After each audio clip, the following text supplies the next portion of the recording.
ఇక రాష్ట్రమంతా ఆసక్తిగా చూసిన నిజామాబాద్ పార్లమెంట్ నియోజకవర్గంలో పోలింగ్ ముగిసింది. ఉదయం 8 గంటలకు మొదలైన పోలింగ్ సాయంత్రం 6 గంటలకు ముగిసింది. ఇప్పటి వరకు అందుతున్న సమాచారం ప్రకారం అక్కడ 60% పోలింగ్ దాటింది. నిజామాబాద్ పరిలో మొత్తం 185 మంది అభ్యర్థులు బరిలో ఉండటంతో 12 ఈవీఎంలు వాడారు. మొదటిసారిగా M3 రకం ఈవీఎంలు వాడారు. ఇలాంటి ఈవీఎంలు వాడటం దేశంలోనే ఇదే మొదటిసారి. నుంచి మరిన్ని వివరాలు అందించడానికి మనకు బుచ్చన్న లైవ్ లో రెడీగా ఉన్నారు. గుడ్ ఈవినింగ్ బుచ్చన్న, అక్కడ పోలింగ్ ఎలా జరిగింది? మొదటిసారి M3 రకం ఈవీఎంలు వాడారు కదా, ఏమైనా ఇబ్బందులు ఏర్పడ్డాయా?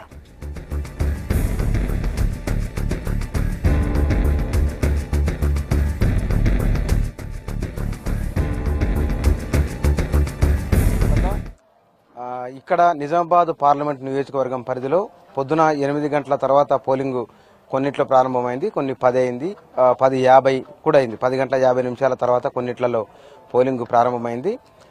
ఇప్పటి వరకు అందిన సమాచారం ప్రకారం సాఫీగానే, అంటే ఈవీఎంలు మొరాయించడం మినాయిస్తే కనుక మిగతా దాదాపుగా ప్రశాంతంగా జరిగినట్లే. ముందు కొన్ని భయాలు అనుమానాలు అవన్నీ ఉన్నాయి, కానీ అధికార యంత్రాంగం తీసుకున్న చర్యలు వాటితోని ప్రశాంతంగా జరిగినట్లయితే ఇక్కడ మన దగ్గర పోలింగ్ స్టేషన్లో విధులు నిర్వహించిన వాళ్ళు, ఓట్లు వేయడానికి వచ్చిన వాళ్ళు, ఈ ఓట్లలో అభ్యర్థులుగా నిలబడిన వాళ్లకు, లేకపోతే కనుక వివిధ సంఘాలకు సంబంధించిన నాయకులు అందరూ కూడా ఇక్కడ ఉన్నారు. వీళ్ళు ఈ ఎన్నికల్లో ఇంతకు ముందు 185 మంది ఉన్నారు కాబట్టి ఎట్లా ఉంటుంది ఎలక్షన్, తర్వాత రకరకాల అంశాలు చర్చకు వచ్చినాయి. నిజామాబాద్ పార్లమెంటు నియోజకవర్గ పరిధిలో అక్కడ ప్యాకింగ్ అవుతున్న ఈవీఎంలను అధికారులు ప్యాకింగ్ చేస్తున్నారు. ఇక్కడ మన దగ్గర కొంతమంది ఉన్నారు, వాళ్ళతో మనం మాట్లాడదాం.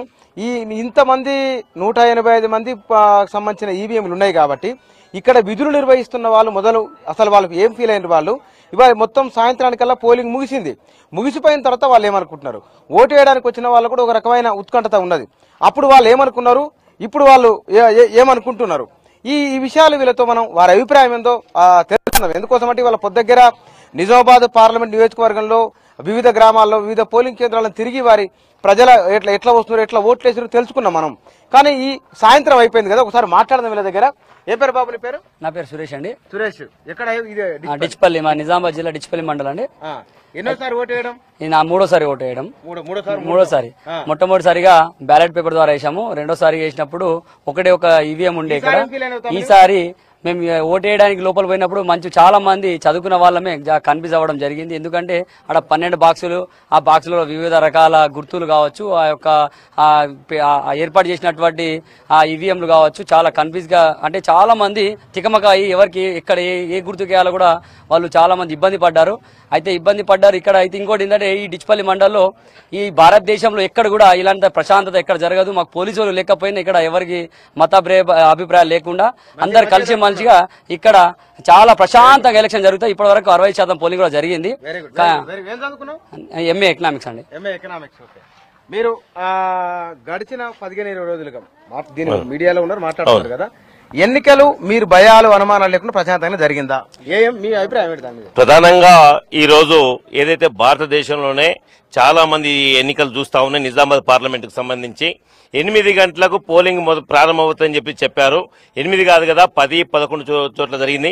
అట్లాగే కొన్ని చోట్ల, కొన్ని గ్రామాల్లో, కొన్ని బూతుల్లో 178 తరఫున 140 మంది ఇట్లా ఏజెంట్లని నింపడానికి పంపిస్తే, ఏజెంట్లని ఫామ్లు ఇస్తే కూర్చోడానికి ఏర్పాట్లు కూడా సరిగ్గా లేవు.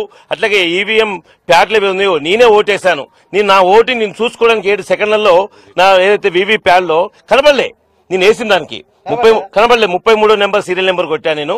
దానికి సంబంధించి చూస్తే నేను కనపడదని చెప్పారు. అంతకుముందు వేసిన ఓట్లలో కనబడ్డది, కానీ ఇప్పుడు మాత్రం కనబడలేదు. అంటే ఈవీఎం ప్యాడ్లు కానీ ఈవీఎం మిషన్లు కానీ సరిగ్గా పనిచేయట్లేదని చెప్పేసి నేను గుర్తు చేస్తా ఉన్నాను. అదే క్రమంలో సిబ్బంది కూడా చాలా విసుగు చెందుతా ఉన్నారు, ఇదేం పీడ వచ్చిందిరా బాబు మాకని చెప్పేసి. అట్లాగే ఏర్పాట్లకు సంబంధించి కూడా సరిగ్గా లేవు అని చెప్పేసి మేము గుర్తు చేస్తా ఉన్నాం. కొన్ని గ్రామాల్లో చాలా ఇబ్బందికరంగా ఉంది. నా పేరు అంజయ్య, ఎక్స్ సర్పంచ్ గారు నడిపల్లి నేను. అలాంటిది సరే కొన్ని విషయాలు జరిగినచ్చు వేరే, కానీ మా దగ్గర మటుకు మేమున్న ఇక్కడ ఈ రోజు ఇక్కడ ఉన్న 4-5 బూతులు మా దగ్గర ఉన్నాయి. ఆ బూతుల్లో మటుకు ఎలాంటి లేకుండా ఇక్కడ కూడా కన్ఫ్యూజ్ ఏం కాలేదు. కొందరు ముందుగానే కన్ఫ్యూజ్ తెలంగాణ కొందరు అయినరు, మేము మటుకు కాలేదు. ఎందుకంటే అలాంటి ఉద్దేశం లేదు. అయిన కొందరు అయినా కానీ మేము మటుకు కన్ఫ్యూజ్ కాలేదు. కానీ ఏర్పాట్లు మటుకు చాలా అయిన కాడికి నీట్గా చేసినాము, దాంట్లో ఏమో ఇబ్బంది లేదు. అయినా కొంచెం ఒకదొకలైనా దాంట్లో కాదు కానీ దాన్ని బట్టి అమ్మా ఏం పేరు మీ పేరు? నా పేరు Sushila sir, Sushilamma, anganwadi teacher. Anganwadi teacher. ఎన్ని ఎలక్షన్లకు వచ్చినావు ఇట్లా? సార్ ప్రతి ఎలక్షన్ కు మేము డ్యూటీ చేస్తాం సార్. సర్పంచ్ గానీ, ఎంపీ గానీ, ఎమ్మెల్యే ఎలక్షన్ కి మేము డ్యూటీ చేస్తాం సార్. కాకపోతే ఎంపీ ఎలక్షన్ కి, సర్పంచ్ ఎలక్షన్ కి జరిగిన హడావుడి ఈ ఎలక్షన్ కి జరగలేదు. అదొక విషయం సార్. ఇప్పుడు సార్ చెప్పినట్టు ఓటు ఒక నెంబర్ చూస్తే లేదు అని చెప్పారు కదా సార్. కొన్ని ఇప్పుడు మా లిస్ట్ లో మాకు స్లిప్ వచ్చింది ఆల్రెడీ. ఆ స్లిప్ వాళ్ళ సీరియల్ నెంబరు అన్ని చూసి ఇచ్చినా కూడా అక్కడ మా ఇప్పుడు ఎవరైతే ఎలక్షన్ ప్రొసీడింగ్ ఆఫీసర్ వాళ్ళు కూర్చున్నారో వాళ్ళ దగ్గర ప్రింట్ పడలేదు సార్. అలా చాలా మంది ఓటు వేయకుండా వెళ్ళిపోయారు, తిరిగి వెళ్ళిపోయారు సార్. మీకేం అనుభవం? ఏం అనుభవం లేదు సార్, బాగానే జరిగింది సార్. ఇక్కడ అయితే ఏం ప్రాబ్లం కాకుండా బాగానే జరిగింది. ఓటర్లు మీ దగ్గరికి వచ్చే కన్ఫ్యూజ్ అయిన వాళ్ళు ఏమన్నా అడిగి కొందరు అయ్యిండ్రు సార్. కొందరు దీంట్లో ఉన్న లిస్టు దాంట్లో లేరు, ఒక పేజీ పోయిందని అన్నారు సార్. ఇప్పుడు మా దగ్గర లిస్ట్ ఉన్నది, అక్కడ ఉన్నది టాలీ కాలే, ఒక పేపర్ మిస్ అయిందట. 12 మంది మిస్ అయిపోయింది. ఒక ఉద్యోగిగా మీరేం ఫీల్ అయ్యారు ఇవాళ? మొత్తం పొద్దున 6 గంటలకు చాలా బాగానే జరిగింది సార్, ఏ ఇబ్బంది లేకుండా జరిగింది, బాగానే జరిగింది. ఇబ్బంది లేకుండా నాకు హ్యాపీగా ఉంది. హ్యాపీగానే ఉందా? ఇక్కడ ఒక పెద్ద మనిషి ఉన్నాడు. పెద్ద ఆయన ఏం పేరు? మీ పేరు? పేరు సాయన్న, ఎంపీటీసీ సాయన్న గారు. పొద్దున వచ్చి మీరు ఓటు వేసిపోయారా? ఓటేసాము మేము. Very good. ఓటేసాము. ఏదున్నా పెద్ద మనుషులకు అయితే కొంత కన్ఫ్యూజ్ అయింది. వచ్చిన వాళ్ళు కొద్దిగా వెనక ముందు చూసుకుంటా పోతే కొద్దిగా కన్ఫ్యూజ్ అయింది. కాదంటలేము, మేము కూడా చూసాము.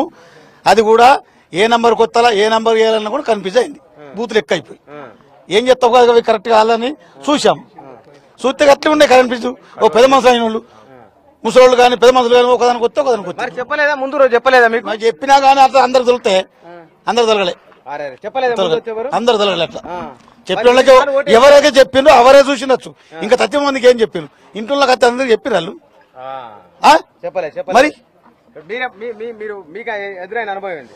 మొత్తం అక్కడ పోగానే చాలా మంది కన్ఫ్యూజ్ అయ్యారు. గుర్తులు వెతుక్కోవటానికి కూడా అక్కడ కన్ఫ్యూజ్ అయినటువంటి పరిస్థితి ఉన్నది.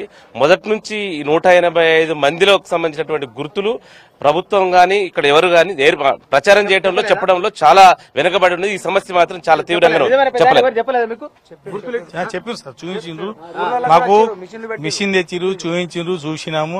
83 నుంచి మేము చూస్తున్నాము, చేస్తున్నాము. ఇప్పుడు కూడా గమ్మత్తుగా కనబడ్డాయి సార్, గమ్మత్తుగా కనబడ్డాయి మాకు. మేము కన్ఫ్యూజ్ కాలేదు. వచ్చిన వేసిరు, హ్యాపీగా వచ్చి చేసి అయిపోయింది సార్. అట్లా ఏం ప్రాబ్లం లేదు. గమ్మత్ కనబడ్డది, అంత సీన్ కనబడుతుంది సార్. గమ్మత్ ఉన్నది. మేము ఎప్పుడు చూడండి చూసినాము, తర్వాత కూడా మేము చూడలేము. అటువంటిది గుర్తు చూసినాం సార్. మేము అందరు ముఖాలు చూసినాం, అందరు సార్లను చూసుకున్నాం బోర్డు మీద. మంచిగా ఉన్నది సార్, మాకు గమ్మత్ ఉన్నది.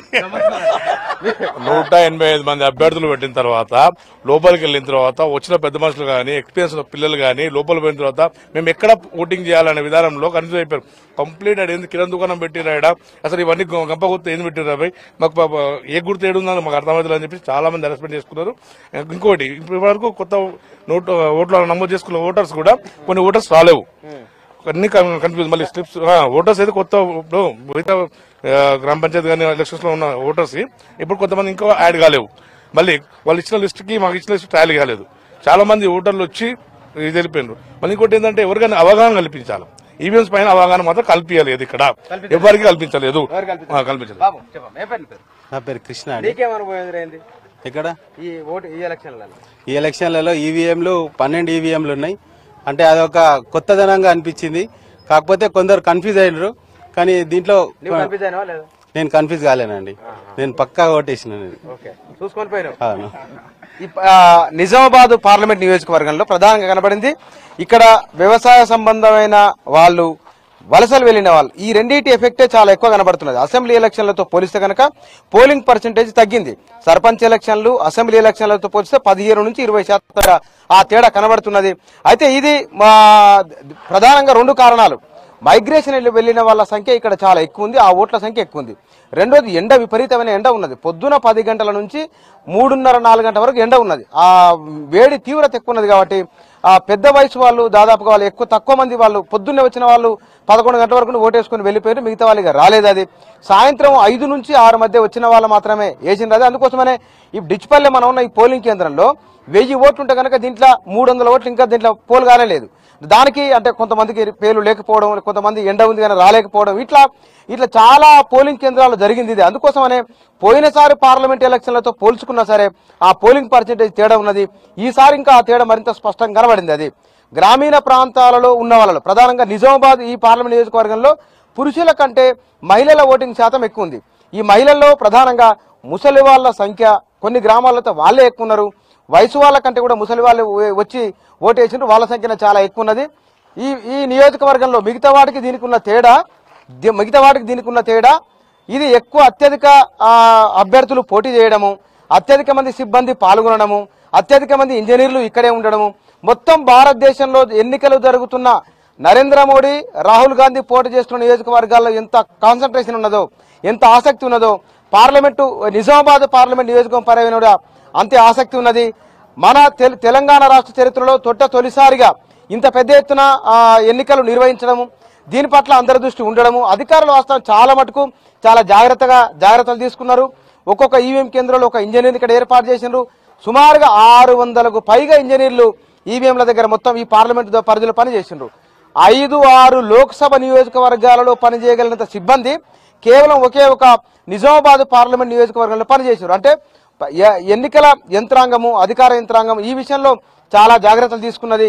మొత్తం ఇవాళ ఈ పార్లమెంటు నియోజకవర్గ పరిధిలో ఎక్కడెక్కడ చిన్న చిన్న ఘటనలు జరిగి ఉండొచ్చినవి కానీ ఈవీఎంల మొరాయింపు మినహాయిస్తే కనుక మిగతా సమస్యలు రాకుండా దాదాపు అధికారుల తరఫు నుంచి మంచి చర్యలు తీసుకున్నారు. టెంట్ ఏర్పాటు చేయడం, మంచినీళ్ల వసతి, వైద్య శిబిరాలు ఏర్పాటు చేయడం, కొన్ని కేంద్రాలు మజ్జిగ ఏర్పాటు చేసినారు. వచ్చిన ఓటర్లకు ఇబ్బంది కాకుండా చూసుకునే ప్రయత్నం బాగానే జరిగింది. ఈ మునుపటి ఎన్నికలతో పోల్చినప్పుడు పోలింగ్ పర్సెంటేజ్ ఇందాక మనతో మాట్లాడిన వాళ్ళు చెప్పినది అప్పటి మునుపటి ఉన్న వాడి వేడి ఊపు కూడా జనంలో అంత కనబడలేదు. వచ్చినాం, ఓటేసినాం, పోయినాం అంటే కనపడింది. Sumalatha. Right Buchanna, thank you.